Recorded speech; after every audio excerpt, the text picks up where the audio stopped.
कहानी विराट की जुबानी। वह मेरे बेस्ट फ्रेंड की बहन थी। जाने उस तूफानी रात में मैं खुद पर से काबू क्यों खो बैठा और उसके होठों को चूमने लगा था। वह किस था जो मेरे दिमाग से निकल नहीं रहा था। उसके बाद से मैं बंशिका से अपनी दूरी बना ली थी। हमने फैसला किया था जो कुछ भी हुआ था हम नाटक करेंगे कि कुछ भी नहीं हुआ और पहले की तरह ही रहेंगे। पर मेरा दिल जानता था अब सब पहले की तरह नहीं हो सकता। दिल के किसी कोने में कुछ ऐसा हो गया था। इस एहसास को मैं दबा देना चाहता था, पर मुझे एहसास हुआ वंशिका को पता चल चुका था। उसकी मम्मी पापा मुझसे उसकी शादी करवाना चाहते थे, पर मैंने कहा वंशिका तुम मेरे बेस्ट फ्रेंड की बहन हो। हमारे बीच में जो कुछ भी हुआ था उसने बीच में काटा। एक गलती थी, यही कहना चाहते हो ना? हाँ मैं जानती हूँ तुम्हारे आसपास उससे कहीं ज्यादा खूबसूरत लड़कियां हैं। फिर मेरे पास मत आना। मैं भूल जाना चाहती हूँ उस किस को। गुस्से से उसने अपनी आंखें मुझसे हटा दी। वंशिका मुझे देखो, वह किस बहुत खूबसूरत था। मैं भी नहीं भूल पाया हूँ, पर हमारे बीच में कुछ नहीं हो सकता।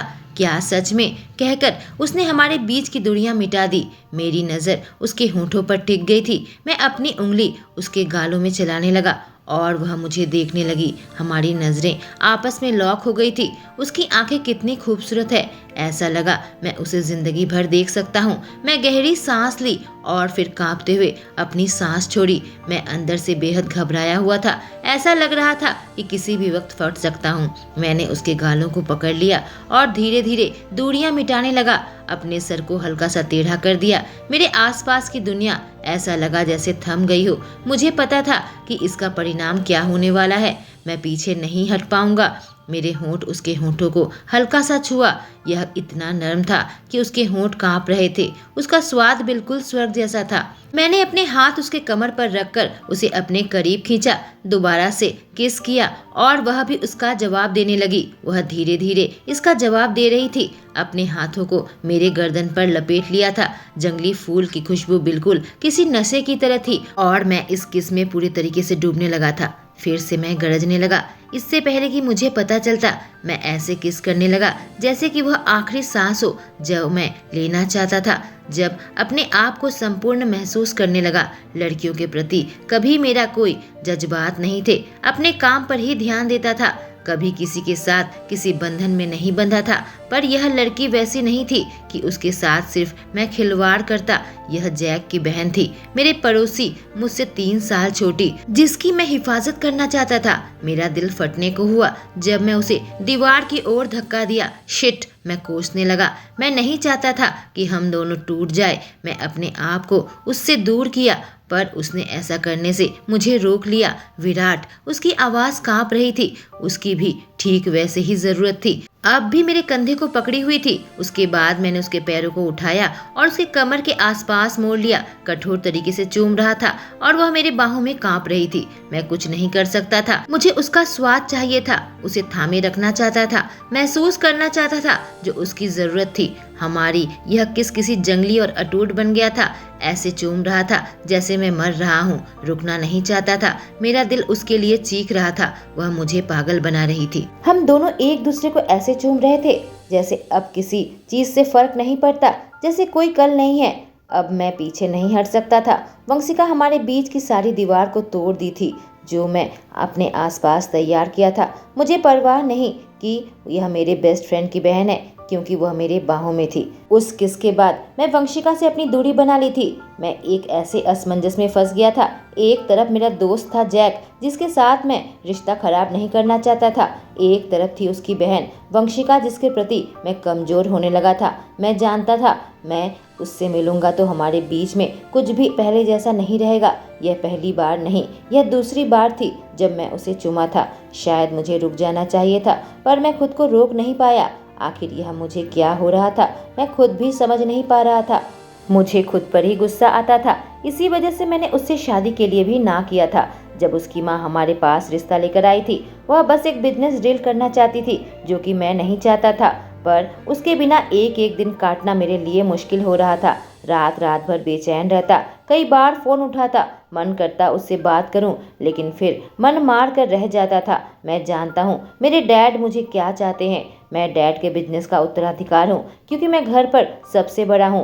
मेरे ऊपर जिम्मेदारी है और मैं हमेशा ही ठंडे दिमाग से काम लेता हूं, सोच समझकर काम करता हूं, ना कि वंशिका की तरह इमैच्योर हूं। फिर भी आखिर मैं खुद को रोक क्यों नहीं पाया, यह सवाल मेरे दिमाग में हमेशा चलता रहता था और यह सोच सोचकर मैं पागल हो रहा था। जैक मेरे ऑफिस में आया हुआ था और हम लोग डिस्कशन में लगे हुए थे। नहीं पता था कौन सा तूफान मेरी जिंदगी में आने को तैयार बैठा था। कहानी वंशिका की जुबानी। मैं उस किस को भूल नहीं पाई। विराट और मेरे बीच की सारी दीवारें उस किस ने तोड़ दी थी। पर उसको 1 महीना हो गया था। विराट ने मुझसे अपनी दूरी बना ली थी और जब भी मैं अकेले रहती थी मेरा दिल रोता था। मैं जानती हूँ वह बहुत ही अजीब है। मैं उसे बचपन से जानती हूँ, वह मेरा पड़ोसी है। हमारे बीच में यह चीज अब सच में अजीब सा बन गया था।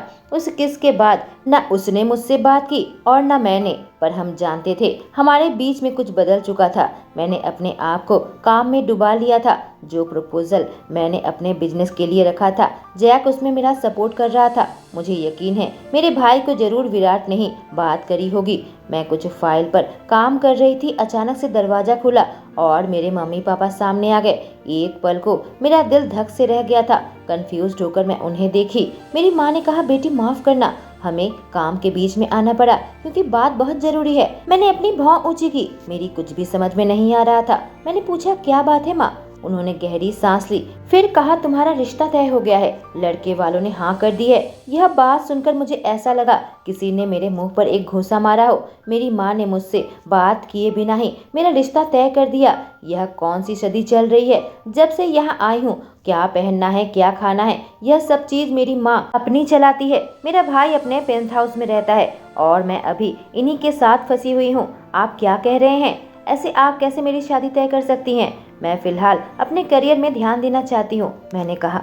मेरी माँ ने कहा, इस शादी से हमारे बिजनेस को फायदा होगा, इसलिए इस बात को लेकर कोई बहस नहीं होगी। मैं और तुम्हारे पापा ने कुछ सोच समझकर फैसला लिया है। और फिर उसने अपना मोबाइल निकाला और कुछ काम में लग गई। अचानक से मेरे मोबाइल में मैसेज आया। माँ ने कहा, लड़के की तस्वीर तुम्हें भेजती हूँ। मैं चाहती हूँ तुम एक अच्छी पत्नी बनकर रहो, इसलिए अपने आप को अभी से तैयार करो। मैं अपने डैड की ओर देखी। मेरी आंखों में बेबसी थी, पर मेरे डैड ने की मेरी माँ के आगे कभी नहीं चलती। वह लोग कमरे से चले गए थे और मैं बेहद परेशान हो गई। सबसे पहले जिसकी याद आई वह था विराट। मैं उससे मिलना चाहती थी, उसे सब बताना चाहती थी। मैं तुरंत उठ खड़ी हुई और फिर वहां से निकलकर सीधे विराट के ऑफिस की बिल्डिंग में पहुंच गई। उसके कमरे का दरवाजा खोला तो मेरा दिल धक से रह गया जब मैं अपने सामने के दृश्य को देखा। जब 4 जोड़ी आंखें मुझे देख रही थी, मेरे चेहरे से परेशानी साफ झलक रही थी। गहरी सांस लेते हुए मैं अंदर आई। सामने मेरा भाई बैठा हुआ था। वंशिका, तुम यहाँ विराट के ऑफिस में क्या कर रही हो? उसने मुंह खोला और डर के मारे मेरी धड़कनें तेज हो गई। अब इस बात का मैं क्या जवाब दूं? मुझे यह बात पहले अपने भाई से करनी चाहिए थी। मैंने कहा, मेरा दिमाग काम नहीं कर रहा। तुम यह मत कहो कि तुम कुछ नहीं जानते भाई, तुमने मुझे कुछ नहीं बताया। विराट मुझे देख रहा था, उसके चेहरे पर सवाल था। क्या बात है वंशिका? उसने काफी धीरे से कहा। मेरी आंखें अब आंसू से धुंधली होने लगी। ऐसा लगा मैं फट जाऊंगी। जैक तुरंत उठ खड़ा हुआ और मुझे पकड़कर बैठाने लगा। क्या बात है वंशिका, बताओ, तुम रो क्यों रही हो और विराट के ऑफिस में क्यों आई? उसने फिर से मुझे यह बात याद दिला दिया। मॉम, डैड, इतना मेरे मुंह से निकला। जैक का जबड़ा टाइट हो गया था। अब क्या किया उन्होंने? उसने पूछा। मैंने अपने मोबाइल निकाली और वह तस्वीर जैक के सामने रख दिया। इससे मेरी शादी करवाना चाहते हैं। जैक को देखकर लगा जैसे किसी ने उसके गाल पर तमाचा मारा हो। मॉम डैड का कहना है इससे बिजनेस को फायदा होगा। मैं बात पूरी की। ऐसा कैसे कर सकते हैं? वह जोर से गरजा। मैंने अपनी आंखें विराट की ओर घुमाई तो देखा उसका जबड़ा बिल्कुल टाइट हो गए थे। उसके चेहरे में गुस्सा साफ नजर आ रहा था। अब मैं खुद को रोक नहीं पाई, मैं रोने लगी। जैक ने कहा, फिक्र मत करो, मैं उससे बात करूंगा। अचानक से विराट बोल पड़ा, जैक, यह बहुत बुरी बात है, तुम अपने पेरेंट्स से बात करो। उन्हें मनाओ कि वह वंशिका पर शादी का दबाव न डाले, कि उसका सौदा न करे। आज मेरी सुहागरात थी। उस बात को 3 महीने हो गए थे जब मैं विराट के ऑफिस में उससे मिलने गई थी। तब से लेकर अब तक बहुत सारी चीज बदल चुकी थी। मेरे भाई जैक ने मेरे मम्मी पापा को बहुत समझाने की कोशिश की थी, पर वह नहीं माने। जबरदस्ती उस अजनबी लड़के से मेरी शादी करवाना चाहते थे। मेरी हालत इतनी खराब हो गई थी, मैंने खाना पीना तक छोड़ दिया था। जाने कितनी रातें मैं जाग कर काटी थी। और अब मैं यहाँ सुहाग रात की सेज में बैठे अपने पति का इंतजार कर रही थी। आंखों के कोने से एक आंसू की बूंद छलक गए थे। इससे पहले कि कमरे का दरवाजा खुलता, मेरी धड़कनें बेहद तेज हो गई जब मैं उसकी आंखों में देखा। उसकी आंखों में गुस्सा साफ झलक रहा था और मैं खुद को कोसने लगी। इन सब की जिम्मेदार मैं हूँ। मेरा पति कमरे में आया और लाइट बंद कर दी। मेरे बगल में लेटकर कंबल ओढ़ लिया। थोड़ी देर मैं ऐसे ही बैठी रही और उसके बाद मैं चुपचाप सो गई थी। आते जाते मेरा पति मुझे देखता हमेशा गुस्से से घूरता था, कभी मेरे करीब नहीं आता। ऐसा नहीं था कि मैं चाहती थी वह करीब आए, मुझे ऐसा महसूस होता था कि मेरी उपस्थिति उसे पसंद नहीं। 1 महीना हो गया था हमारी शादी को और मेरे पति ने मुझे हाथ तक नहीं लगाया था। जितना भी मैं चाहूँ कि अपने काम में ध्यान दूं, मैं जानती हूँ मेरे दिल के किसी कोने में अनजाना सा डर छुपा बैठा था। कहानी विराट की जुबानी। मैं अपने बेडरूम के सामने खड़ा था। दरवाजा हल्का सा खुला हुआ था। कमरे में आकर मैंने अपनी आंखें इधर उधर दौड़ाने लगा। तभी मुझे बाथरूम के अंदर से पानी की आवाज आई और मैं निकलने लगा। तो क्या वह यहाँ पर है? मैं अपने कदम बढ़ाने लगा था, जबकि मेरे दिमाग से आवाज आ रही थी कि वहीं रुक जाओ। मेरा दिल तेजी से धड़क रहा था। मुझे पता नहीं क्यों मैं इतना डरा हुआ था कि अपनी दिल की धड़कनें मुझे सुनाई पड़ रही थी। एहसास हो रहा था कि मैं बाथरूम के करीब जा रहा हूँ, पर मैंने अपने कदम नहीं रोके थे। मेरा शरीर नहीं चाहता था। मेरे अंदर कुछ ऐसा था जो पिछले कुछ दिनों से अपने अंदर कैद करके रखा था, एक जानवर जो आजाद होना चाहता था। मेरा दिल इस हद तक जंगली की तरह धड़क रहा था कि वह फटकर मेरे सीने से बाहर आ जाए। मैं बाथरूम के दरवाजे के अंदर झांका। उसने दरवाजा लॉक नहीं किया था। दरवाजा हल्का खुला था। मैं हल्का दरवाजा धक्का दिया और शावर का रूम साफ साफ नजर आने लगा। मेरा दिल एक पल के लिए थम गया और मेरी आंखें चौड़ी हो गई। वह नहा रही थी। उसे देखने लगा जब वह अपने हाथ अपने बालों में चला रही थी। उसकी पीठ देख सकता था, अपनी जगह पर जम गया। मेरी नसों में तेजी से खून दौड़ने लगा। हल्की सी मुड़ी जिससे एक साइड से उसे देख सकता था। अपने सामने के दृश्य से मैं एकदम सम्मोहित हो गया था। मैं हिल भी नहीं पाया। मैं नहीं चाहता था यह खूबसूरती मेरे आंखों के सामने से हट जाए। मैं पागल हो रहा था और जब मुझे उसका उभार नजर आया, मुझे एहसास हुआ मेरे शरीर इच्छाओं से कांपने लगा था। अब मुझे यहाँ से निकल जाना चाहिए, इससे पहले कि मैं कुछ खतरनाक करूं। मैं जल्दी से वहाँ से निकलकर बालकनी में आ गया। मेरे दिमाग में वह चिंताएं थी जिसे मैं काबू में नहीं कर सकता था। मैंने अपने दांतों को जोर से दबा लिया। वह वंशिका थी जो कि अब मेरी पत्नी बन चुकी थी। मुझे मजबूरी में उससे शादी करनी पड़ी जब और कोई चारा नहीं बच गया था। उसके मम्मी पापा ने लगभग उसकी शादी एक बड़े घर के लड़के से तय कर दी थी, जबकि वंशिका उससे शादी नहीं करना चाहती थी। हालांकि मेरे पेरेंट्स की इस शादी के लिए राजी नहीं थे। मेरे पापा उसके सख्त खिलाफ थे। वह वंशिका को मेरी पत्नी के रूप में स्वीकार नहीं करना चाहते थे क्योंकि वह मैच्योर नहीं थी और उसके परिवार का स्टेटस हमसे कम था। पर मैं भी कोई ऐसी शादी के बंधन में नहीं बंधना चाहता जैसे कि मेरे पेरेंट्स हैं, जिनके बीच प्यार नहीं था, बस समझौते के लिए शादी की थी। और मैं जानता था वंशिका के लिए मेरे दिल में जज्बात थे जो नए नए पनप रहे थे जब से वह जवान हुई।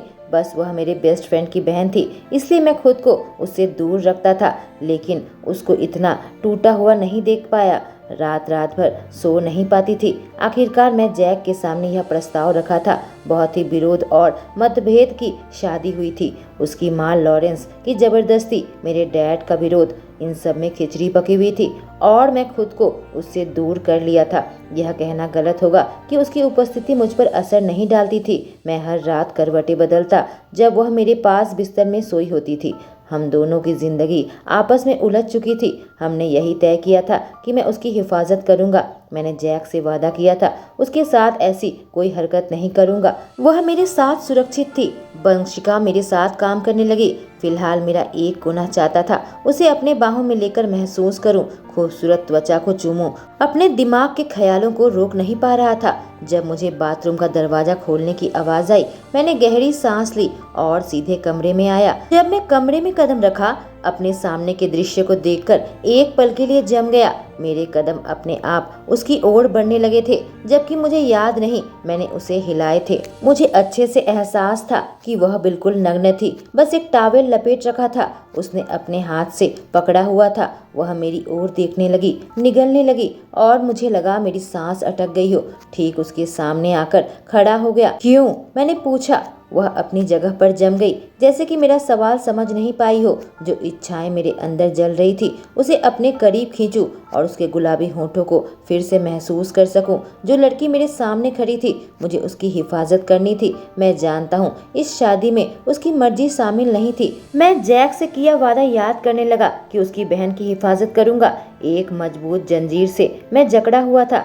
अचानक से मैंने अपनी आंखें बंद कर ली और उसे अपने करीब खींच लिया। आगे बढ़ा और उसे धक्का दिया काफी जोर से और उसके होठों को अपने होठों में ले लिया। उसके निचले होठों को चूसने लगा, जिससे उसके मुंह ने खोल दिए थे। मुझे उसका स्वाद मिलने लगा।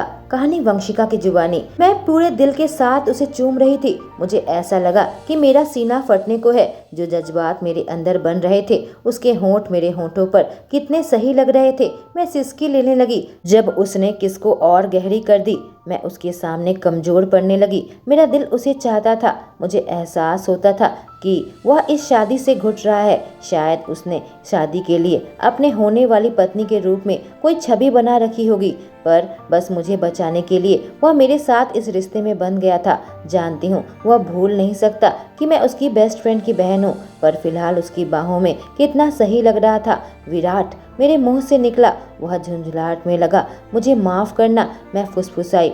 उसे अपने से दूर कर दिया। मैं जानती हूँ मैं तुम्हारे लायक नहीं हूँ। मैं जानती हूँ तुम मुझे अपनी पत्नी नहीं मानते। मैंने कहा, मुंह बंद करो, मुझे परवाह नहीं है। उसने मुझे बीच में काटा। इससे पहले कि मेरे होठों से उसके होंठ टकराते, उसे ऐसे थाम रखा था जैसे कि मेरी जिंदगी उस पर निर्भर करती है। उसने मुझे दीवार के साथ उठाकर टिका दिया था और मैं अपने पैरों को उसके कमर में मोड़ लिए जब हमने चूमना जारी रखा। हे भगवान, मुझे इतना अच्छा महसूस क्यों हो रहा है? बस एक किस से इतनी कमजोर क्यों पड़ रही थी? अच्छा हुआ उसने मुझे उठा रखा था। उसने दरवाजा बंद कर दिया और मुझे बिस्तर पर लेटा कर घेराबंदी कर दिया, जैसे कि मुझे जीतने को तैयार है। उसकी आंखें साफ साफ बता रही थी कि उसकी इच्छाएं तूफान पर है। इतनी तीव्र थी कि मुझे चोट पहुंचा रही थी। वंशिका, मैं तुम्हें कैसे साबित करूं कि मैं तुम्हें बेहद चाहता हूं? उसके मुंह से यह शब्द फिसल गए। वो मेरे चेहरे को पकड़कर पूरे जुनून के साथ मुझे चूम रहा था। मेरी सांसें अटकने लगी जब वह मेरे गर्दन को चूमने लगा। टॉवल को निकाल कर फेंक दिया और मुझे देखने लगा। गर्मी मेरे गाल तक आ गई थी। दिल तेजी से धड़क रहा था। कभी किसी के सामने ऐसे नहीं आई थी। तुम बहुत खूबसूरत हो वंशिका, उसके मुंह से निकला। मैं और ज्यादा ब्लश करने लगी। कच्चा और अनोखा अनुभव था। मेरे अंदर एक नई उत्तेजना पैदा होने लगी थी। वह शर्ट के बटन उतारने लगा। फिर मैंने उसके जिस्म पर फिर नजर दौड़ाई। आंखें धन्य हो गई थी। एकदम परफेक्ट शरीर था, चौड़ा कंधा और मजबूत सीना। सच में वह बेहद खूबसूरत लग रहा था, बहुत सेक्सी। वह करीब आ गया पर बीच में रुका और कोसने लगा। शिट, मुझे रुकने को कहना। उसकी आवाज में दर्द था, जैसे कि खुद को काबू करने की बेहद कोशिश कर रहा था पर नहीं कर पा रहा था। मेरे नब्ज तेज हो गए। यही वक्त था जब मुझे उसे रुकने को कहना चाहिए था। नहीं, मैं फुसफुसाई जैसे कि उससे भीख मांग रही थी। मैं उसे खोना नहीं चाहती थी। यह मेरा पति है, विराट की बनकर रहना चाहती हूँ। वह मेरे भाई का दोस्त है। मुझे पता है वह मेरे लिए महसूस करता है। जो दीवारें हमारे आसपास थी, मैं उसे गिरा देना चाहती थी। मुझे मत छोड़ो प्लीज विराट। मेरी आवाज कांपने लगी। यही वाक्य जिसका वह इंतजार कर रहा था धीरे धीरे नीचे उतरने लगा और मेरा दिल बहुत तेजी से धड़कने लगा। क्या तुम श्योर हो? तुम यह करना चाहती हो? उसने पूछा। क्योंकि एक बार हम और गहराई में डूब जाएं, मैं रोक नहीं पाऊंगा। मैंने अपना सर हाँ में हिलाया। अबाक हो गई जब वह उठाकर बिस्तर के नीचे उतर गया और प्रोटेक्शन लेकर आया। जैक मुझे मार डालेगा, उसने वाणी सुनाई। हाँ, मैं जानती हूँ इस शादी से पहले उसके और जैक के बीच में डील हुई थी। मैं तुम्हें चाहती हूँ, मैंने कहा। मुझे भी अपने भाई के लिए बुरा लग रहा था। हम बहुत ज्यादा उलझे हुए थे और अब खुद को रोक नहीं सकते, एक दूसरे के लिए पागल हो रहे थे। पर मुझे उसकी हरी आंखों में कुछ नजर आया, जैसे कि उसमें दर्द था और कोई दूसरे जज्बात, जैसे कि प्यार। उसके सर से पसीना बहने लगा जब वह मुझ में समा गया। तुमने यह मेरे साथ क्या कर दिया प्रिंसेस, उसने फुसफुसाया। मुझे बुरी तरीके से पागल बना दिया। बताओ क्या करूं मैं? मेरी आंखों के कोने से आंसू टपकने लगा। उसने मुझे अपने बाहों में ले लिया। जब तक हमारी सांसें शांत हुई, हम बिस्तर पर लेट गए और अपनी सांसें वापस पाने की कोशिश करने लगे। यह कमाल का था, मैं हांफते हुए कही। विराट मुंह दबाकर हंसा। प्रिंसेस, उसने पुकारा। हाँ बोलो विराट, मैंने कहा जब मेरा दिल तेजी से धड़क रहा था। जानना चाहती थी कि इसका मतलब क्या है हमारे बीच में जो हो चुका था। उसने मेरा हाथ पकड़ लिया। तुम मेरी हो, मैं तुम्हारा दिल तुम्हें वापस नहीं करने वाला, अब मेरा हो चुका है, उसने पूरे अधिकार के साथ बहुत ही गहरी आवाज में कहा, जिससे मेरी रीढ़ की हड्डी के नीचे से सिहरन दौड़ी। मैंने कहा तुम्हें नहीं लगता यह सब कुछ जैक से कह देना चाहिए? क्या मैं बात को खींची। क्या मैं उसे बता दूं? विराट मुझे अपने करीब खींचा और मेरे गाल में हल्का सा चूमते हुए कहा, नहीं, जिससे मैं अबाक रह गई। मैं उसे बताऊंगा, तुम नहीं। उसे हमारे बारे में बताऊंगा खुद इससे मिलकर। मैंने राहत की सांस छोड़ी, अपने चेहरे की मुस्कान को छुपा नहीं पाई। अगले दिन मैं, जैक और विराट एक रेस्टोरेंट में बैठे हुए थे। जैक को विराट ने पहले ही सब कुछ बता दिया था। मैं वहाँ बैठे बैठे अपने चेहरे के ब्लश को रोक नहीं पा रही थी। जितनी बार मेरी नजर विराट से मिल रही थी, मुझे यकीन नहीं आ रहा था मैं उसकी हो चुकी थी। जैक से मेरे चेहरे की खुशी नहीं छुपी। उसने सांस छोड़ते हुए कहा, मुझे खुशी है कि तुम्हें सही साथी मिला है। हाँ, मैं तुम दोनों के बारे में कभी ऐसा नहीं सोच सकता था, लेकिन मुझे खुशी है कि तुम दोनों खुश हो। मैं नहीं जानता, अगर तुम्हारी मर्जी के खिलाफ मम्मी ने कहीं और शादी करवा दी होती तो क्या होता। विराट ने जैक से वादा किया कि वह मुझे हमेशा खुश रखेगा और उस वादे को निभाया भी। सच में मुझसे बेहद प्यार करता था कि आसपास की दीवार टूट चुकी थी और हमें वह जीवन साथी मिल गया था जिसने जिंदगी में प्यार का नया रंग घोल दिया था। दोस्तों, आशा करती हूँ इस कहानी के पहले 2 भाग आपने सुन लिया है। अगर ना सुना हो तो मैं कमेंट सेक्शन में पिन कर दूंगी। Thank you.